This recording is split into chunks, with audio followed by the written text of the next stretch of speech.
student, welcome to my channel UPSC mentor.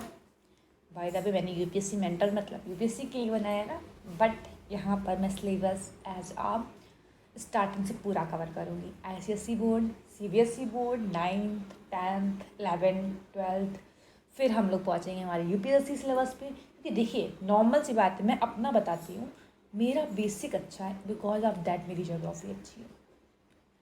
Basic अच्छा होगा ना तो आप हर एक लाइन जो पॉइंट होगा ना उसको इंटरलिंक कर पाएंगे, और नहीं अच्छा तो फिर आप पढ़ते रहिए, रट्टा मारते रहिए, कोई दिक्कत नहीं है, ठीक है ना। तो फिलहाल ये वीडियो तो जो है हमारा आईसीएसई बोर्ड जो है ना, क्लास 10 उसके लिए हम चलिए हम लोग बात करते हैं। उसी सिलेबस के अकॉर्डिंग ही मैंने बनाया है फिलहाल। चलिए देखते हैं। Iron and steel industry, mineral waste, ठीक है। जो मिनरल वेस्ट की बात करें इंडस्ट्री है, उसमें हमारी 3 टाइप की इंडस्ट्री जो है हमारे सिलेबस में, iron and steel industry, electronics, एक पेट्रोकेमिकल, ठीक है। चलिए पहले आते हैं आयरन एंड स्टील इंडस्ट्री। तो अगर हम लोग बात करें आयरन एंड स्टील इंडस्ट्री जो होती है, हर एक इंडस्ट्री की बेसिक मानी जाती है, की बोला जाता है उसको। क्यों ऐसा है भैया, ऐसे समझिए कि आपने कोई भी कंपनी लीजिए, एग्जाम्पल ले ली मैंने, ट्रक वगैरह बनवा रही हूँ, तो वहाँ पे तो साफ साफ है ना कि भाई आयरन और स्टील का यूज हो रहा है। जो मशीनें हैं किसकी बनी होती है, आयरन एंड स्टील की बनी होती है।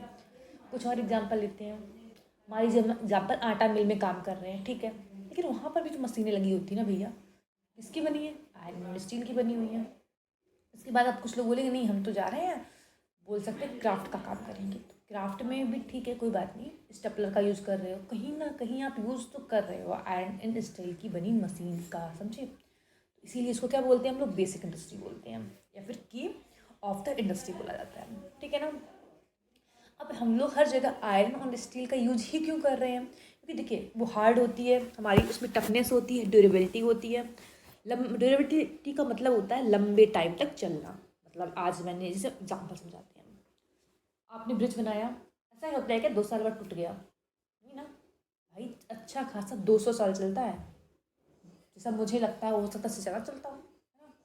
अकॉर्डिंग टू माई नॉलेज 200 300 आराम से चलता है। जैसे तो ब्रिटिश के टाइम बनाया, उससे पहले के बनाए हुए ब्रिज अभी भी चल रहे हैं अच्छे खासे, है ना। तो वो बात कर रहे हैं हम लोग, और आराम से प्रोडक्शन भी लो कॉस्ट हो जाता है। तो इसीलिए वाइडली रूप से जो यूज्ड मेटल है वो कौन सा, हमारा आयरन स्टील है।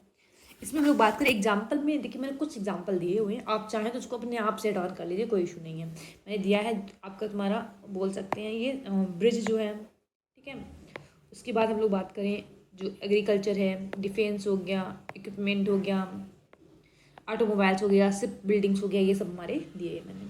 अब आते हैं हम लोग टाइप में अगर हम लोग बात करें, 2 टाइप के मैंने दिया है, देखिए। एक है हमारा iron and steel, sorry integrated steel plant, एक होता है मिनी स्टील प्लांट, ठीक है।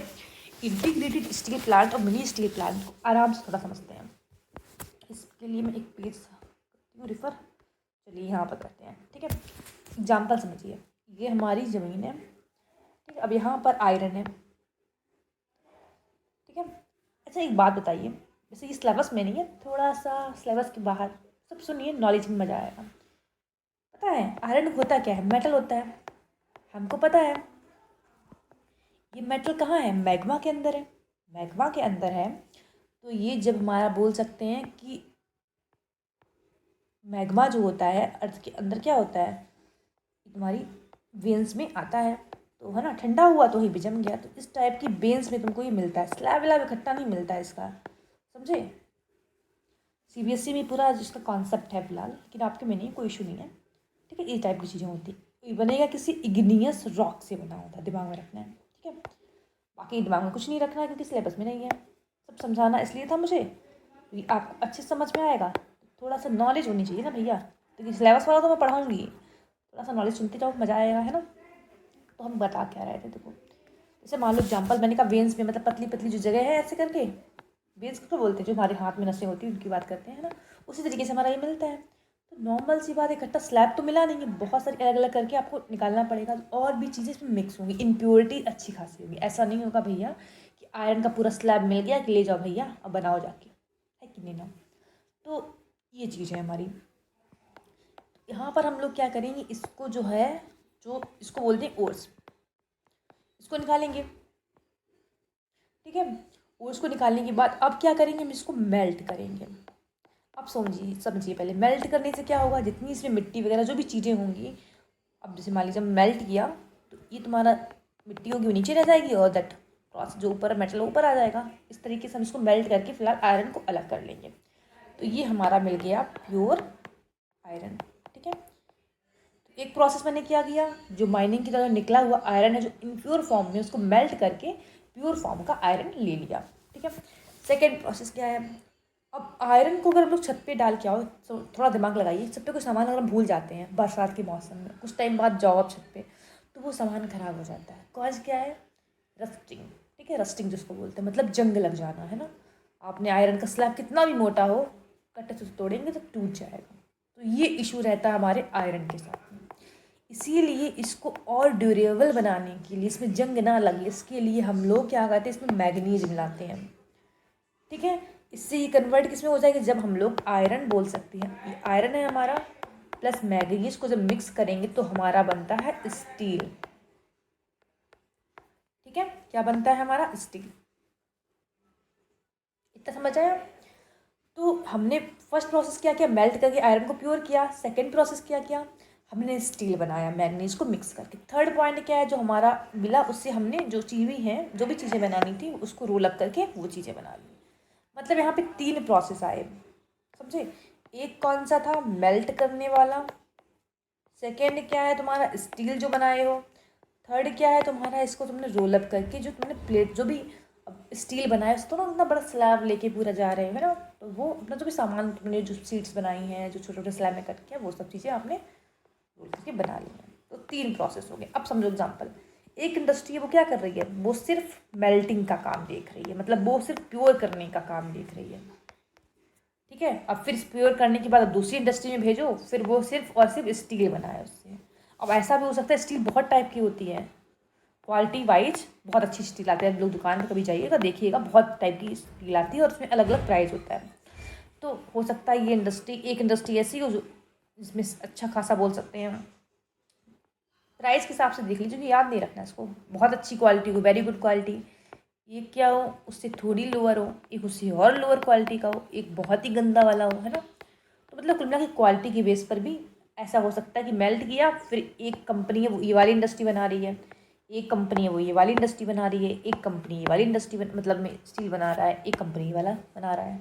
मतलब क्या हुआ, मेल्टिंग एक जगह हुई और उससे स्टील 4 जगह लगभग बन गई, मतलब क्या है, अलग अलग क्वालिटी का। ठीक है ना।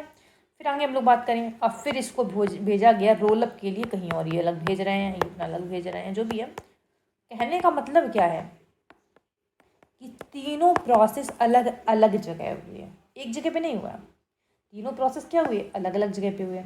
अगर तीनों प्रोसेस अलग अलग जगह पे होते हैं तो हम लोग क्या बोलते हैं उनको, मिनी स्टील प्लांट। अब वहीं पे हमने क्या किया, एक इंडस्ट्री लगाई, उसमें तीनों मतलब first step plus second plus third, तीनों स्टेप एक इंफ्रास्ट्रक्चर के अंदर कर दिया, तो क्या बोलेंगे हम लोग, इंटीग्रेटेड स्टील प्लांट।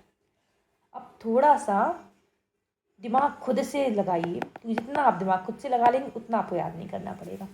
इंटीग्रेटेड जो है उसमें आपका फ़ायदा क्या होगा, पहला क्या है बताइए, ट्रांसपोर्ट खर्चा बचेगा, क्योंकि जो बीच में ना एक इंडस्ट्री से यहाँ गए फिर यहाँ गए फिर यहाँ गए तो ट्रांसपोर्ट खर्चा ज़्यादा था ना, तो ये तो है नहीं, तो ट्रांसपोर्ट खर्चा बच जाएगा। और दिमाग लगाइए ज़रा, और क्या होगा, एनर्जी कम यूज होगी। अब बच्चे पूछेंगे एनर्जी कम यूज कैसे होगी, इसमें अगर मान लो एग्जाम्पल 1 वाट हो रही है, इसमें 1 वाट प्रोसेस में हो रही है, इसमें 1 वाट प्रोसेस में हो रही है। ठीक है, तो कुल मिला के 3 वाट हुई, तो 3 ही वाट तो इसमें भी होगी भाई, है ना। समझाते हैं इसको। देखिए एक चीज़ बताइए कि जब जैसे हम लोग गर्मी सर्दी जब होती है तो पानी गर्म करने को होता है, तो मम्मा क्या बोलती हैं बताइए, कि सारा पानी एक साथ गर्म कर लो, है ना। एनर्जी कम मतलब में जो लाइट है वो कम बर्बाद होगी, फिर जो गैस जिसमें भी आप कर रहे हैं वो कम बर्बाद होगा। कॉज क्या है, अब देखिए कॉज के लिए आपने अगर फिजिक्स थोड़ी पढ़ी होगी तो दिमाग में आएगा, लेटेंट हीट का जो प्रोसेस होता है। ठीक है, मतलब एक मिनिमम अमाउंट ऑफ जो एनर्जी होती है वो लगती है, वो कंज्यूम करता है। तो जब हमने एक साथ किया तो वो एनर्जी कम हो जाती है। कुल मिला के कहने का ये, जब एक साथ हमने पानी गर्म किया तो कम एनर्जी लगती है ना, वही प्रोसेस दिमाग में रखिए, ये हमारा एनर्जी को भी कम कंज्यूम करेगा। ठीक है, और दिमाग जरा लगाइए, और क्या होगा, पोल्यूशन का तो कॉज होगा भाई। ठीक है। पोल्यूशन तो अच्छा खासा होगा, लेकिन ये एडवांटेज तो है नहीं भाई, इसको हटा देते हैं। ये हेल्थ पर कम इम्पैक्ट करेगा। अब ये हेल्थ पे कम कैसे इम्पैक्ट करेगा समझिए। ये इंडस्ट्री क्या होती है, तीनों प्रोसेस एक जगह। इस इंडस्ट्री का साइज इसलिए बड़ा होता है, समझे। बड़ा है तो किसी सिटी के बीच में नहीं इसको ओपन करते हैं हम लोग, हमेशा किसी कोस्टल एरिया में जहाँ पर लोग नहीं रहते हैं उस एरिया में इसको ओपन किया जाता है। ओपन वहाँ कर रहे हैं तो नॉर्मल सी बात है, पोल्यूशन सबसे ज़्यादा इम्पैक्ट आसपास वाले एरिया को करता है ना। तो एरिया है नहीं वहाँ पर, मतलब लोग नहीं रह रहे हैं, तो हेल्थ पर कम इफेक्ट करेगा। मतलब लोग ही नहीं है तो किसकी हेल्थ इफेक्ट करेगा ना, वो चीज़ है। तो हेल्थ पर कम इम्पैक्ट करता है। और बताइए, अभी देखो पॉजिटिव लिखनी है, निगेटिव तो लिखनी ही नहीं हमको। उसके बाद हम लोग बात करें, एम्प्लॉयमेंट बहुत अच्छा मिलता है।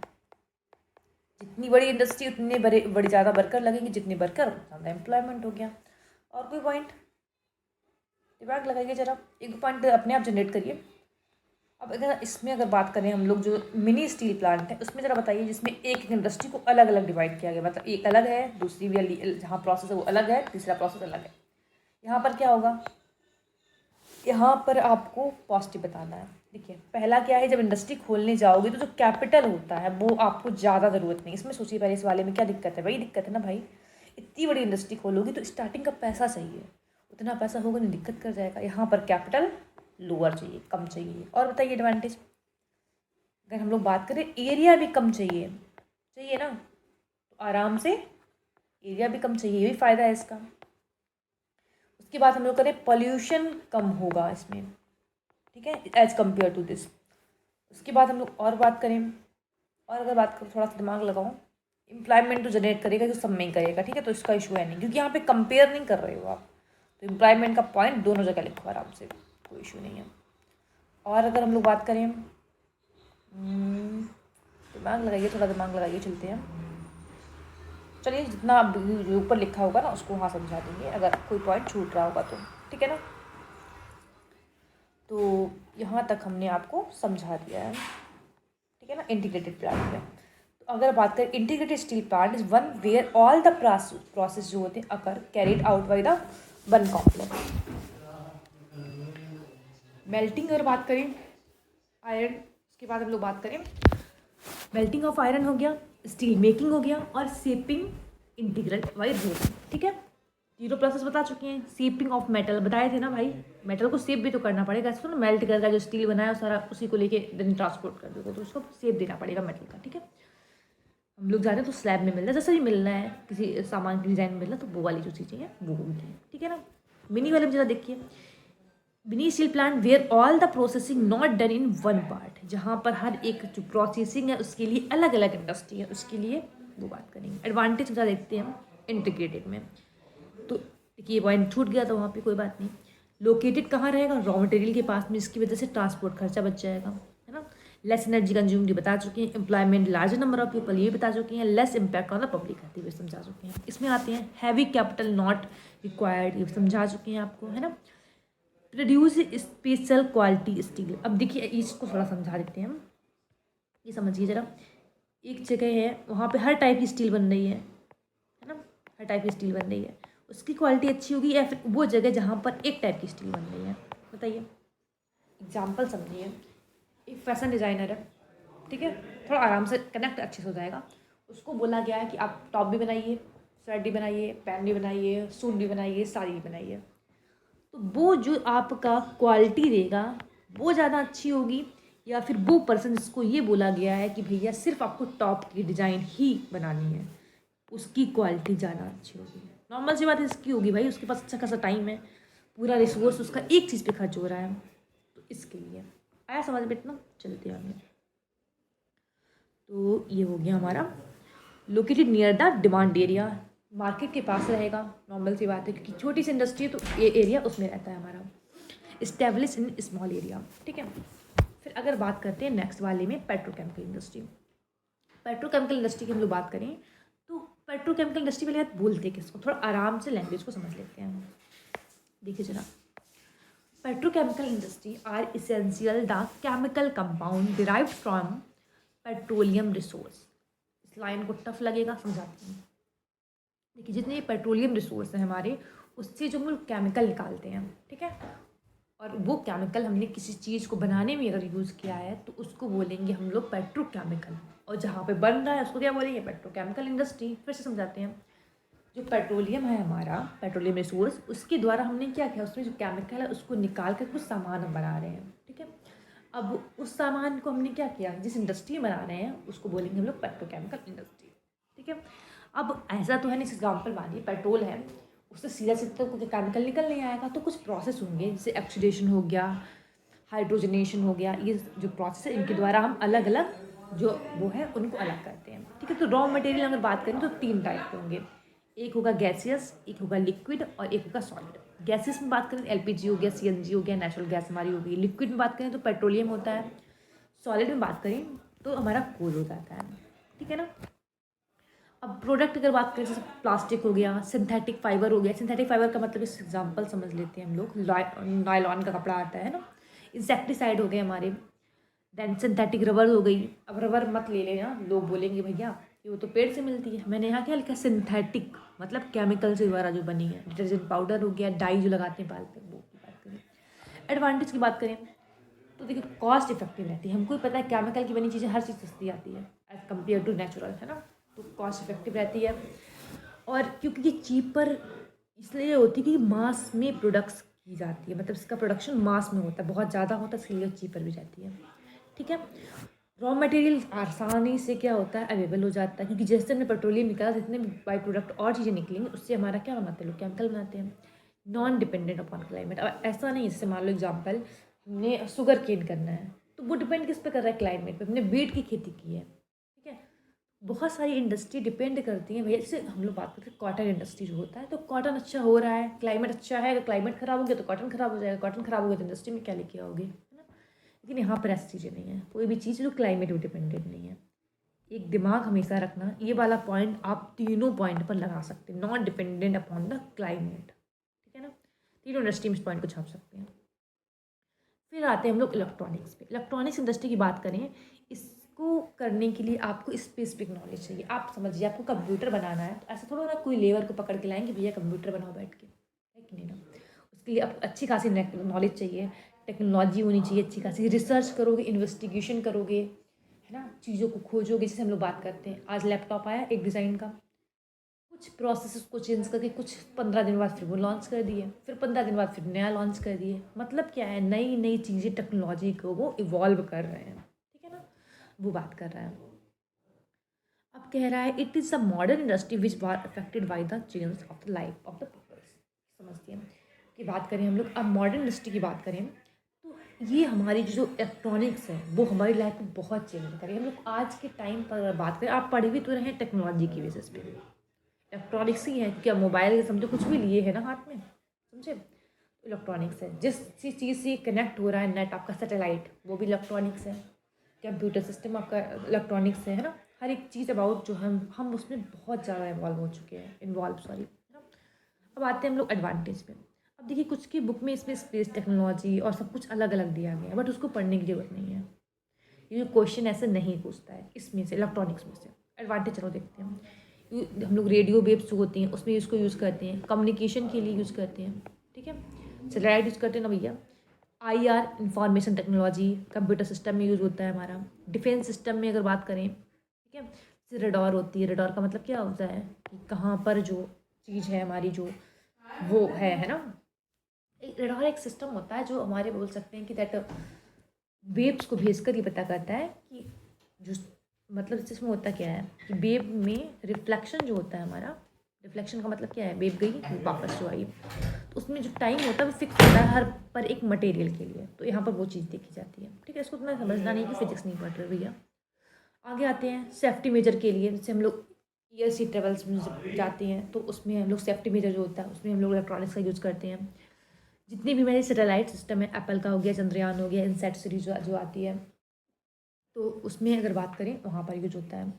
यूज फॉर मेडिकल पर्पस अगर हम लोग बात करें, ठीक है, एक्सरे हो गया, डायग्नोसिस हो गया, वहाँ पर यूज़ करते हैं, ठीक है। तो अगर हम लोग बात करें यहाँ पर तो जो उसमें है तो 4 चीज़ें पढ़नी है। इसको मैंने छोटे से पैराग्राफ से क्लियर किया है, एक सेकेंड आप देखेंगे। तो इसमें अगर बात करें तो देखिए मैंने इसमें पूरी डिटेल को चारों की एक चीज़ में कन्वर्ट कर दिया। अब सिर्फ उसको रट्टा मार लीजिए, बात खत्म हो गई, क्योंकि इसमें रट्टा तो मारना पड़ेगा आपको, ठीक है। जैसे टाटा स्टील एंड प्लांट की कंपनी की बात करें तो कहाँ पर लोकेशन है? लोकेशन है जमशेदपुर में, छोटा नागपुर, झारखंड, ठीक है ना। E for established, R for production से मैंने इसको डिनोट किया है नेक्स्ट वाले में, ठीक है। यहाँ पर ई से है इस्टेब्लिश और ये तुम्हारा पी से आपका बोल सकते हैं क्या है? प्रोडक्शन। तो 1907 में इस्टेब्लिश हुई थी, 1911 में क्या हुआ? प्रोडक्शन हुआ। सेक्टर की बात करें कौन सा है? प्राइवेट सेक्टर, मतलब में कोई प्राइवेट ओनर है, सिंगल पर्सन इंडिविजुअल इसको ओन कर रहा है। आयरन की बात करें हम लोग तो हेमाटाइट आयरन जो बात करें वो है नुआमुंडी माइंस जो है सिंहभूम झारखंड की, और मयूरगंज उड़ीसा, यहाँ से आयरन मिलता है। कोल मिलता है कहाँ से? झारिया कोल माइन से। बाटर खरकाई और सुंदरबन तुम्हारा आप बोल सकते हैं स्वर्ण रेखा रिवर है, उससे मिलता है। मैग्नीज अगर बात करें तो नुआमुंडी झारखंड से। ये दोनों चीज़ें जो है वो सेम है, देखिए, तो इस तरीके से याद कर लेते हैं। तो इसके बाद इलेक्ट्रॉनिक्स लेवर की बात करें हम लोग तो कहाँ से मिलता है? दामोदर वैली से, ठीक है। लेवर की बात करें तो बिहार, वेस्ट बंगाल, यहाँ से मिलता है। लेवर सब में यही छाप देते हैं आपको, ठीक है। उसके बाद हम लोग बात करें भिलाई स्टील प्लांट की तो दुर्ग जो डिस्ट्रिक्ट है छोटा छत्तीसगढ़ में, वहाँ पर सेम वैसे स्टेब्लिश और प्रोडक्शन का दिया गया है। पब्लिक है ये, पब्लिक का मतलब क्या होता है? गवर्नमेंट, और उसमें जो बोल सकते हैं गवर्नमेंट का इंटरवेंशन होता है, ठीक है। तो यहाँ पर जो हमारा यूएसएसआर है उसकी हेल्प के द्वारा इसको इस्टेब्लिश किया गया है। आयरन की बात करें हम लोग तो राजगरा माइंस जो डाली राजगरा माइंस है वहाँ से मिलता है। कोरवा कोल्ड फील्ड से यहाँ पे कोल मिलता है, बोकरो से, झारिया से। तेंदुला माइन जो कनाल है वहाँ से वाटर मिलता है, बालाघाट एमपी से मैग्नीज। और बात करें थर्मल स्टेशन जो कोरबा का है वहाँ से हमको इलेक्ट्रिसिटी मिल जाती है। और देन लेबर का तो सेम रखना है। राउरकेला स्टील प्लांट जो अगर बात करें हम लोग तो सुंदरगढ़ डिस्ट्रिक्ट ऑफ उड़ीसा है। इस्टेब्लिश कब हुआ था? पब्लिक है, जर्मनी की हेल्प से इसको इस्टेब्लिश किया गया है। स्वर्ण रेखा नाम याद रखना है तो वो रख लीजिए। केंदुगर जो है वो, सॉरी मैंने गलत पढ़ दिया, सुंदरगढ़ जो तुम्हारा बोल सकते आयरन ज्वाला जो है वो है, और केंदुगर है, ठीक है। झारिया से तुम्हारा क्या मिलता है? कोल मिलता है। और इसमें आप जो रिवर याद रखें, संख रिवर, कोल रिवर या फिर ब्रह्मणी रिवर, इनमें से जो याद रखना उसको रख लीजिए एक, वाटर, ठीक है। मैग्नीज कहाँ से मिलता है? बारह जमदा से मैग्नीज मिलता है। हीराकुंड डैम से आपको इलेक्ट्रिसिटी, देन लेवर तो सेम ही रहना है। फिर आते हैं विशाखापट्टनम पे। विशाखापट्टनम स्टील प्लांट की बात करें तो यहाँ पर ये आंध्र प्रदेश में है। विशाखापट्टनम जगह पे इस्टेब्लिश हुआ था 1992 में। पब्लिक सेक्टर है, किसी की हेल्प से नहीं हुआ है, मतलब सिर्फ गवर्नमेंट का है, इसमें कोई भी कंट्री ने हेल्प नहीं किया है, ठीक है। बिलायल जिला जो जगह है छत्तीसगढ़ में, वहाँ पर वो आयरन उसका है। कोल की बात करें दामोदर वैली में है। उसके बाद हम लोग बात करें भद्रावती रिवर जो है हमारी, उससे क्या है हमारा पानी मिलता है। आंध्र प्रदेश उड़ीसा से हम लोग क्या लेके आते हैं? कोल। जोग फाल जो है हमारा, जोग फॉल जो हाइड्रल पावर है वहाँ से हम लोग क्या पा लेते हैं?